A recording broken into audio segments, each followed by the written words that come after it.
മെലൂഹയിലെ ചിരഞ്ജീവികൾ അധ്യായം 3. അവൾ അവൻ്റെ ജീവിതത്തിലേക്ക് കടന്നുവരുന്നു.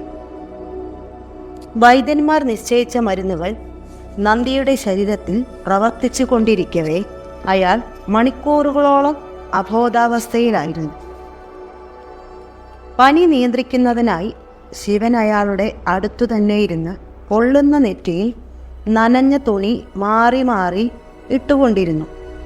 ഉറക്കത്തിൽ പിച്ചും പേയും പറഞ്ഞ് തിരിയുകയും മറിയുകയും ചെയ്തുകൊണ്ടിരുന്ന നന്ദി ശിവന്റെ ജോലി കൂടുതൽ ശ്രമകരമാക്കി.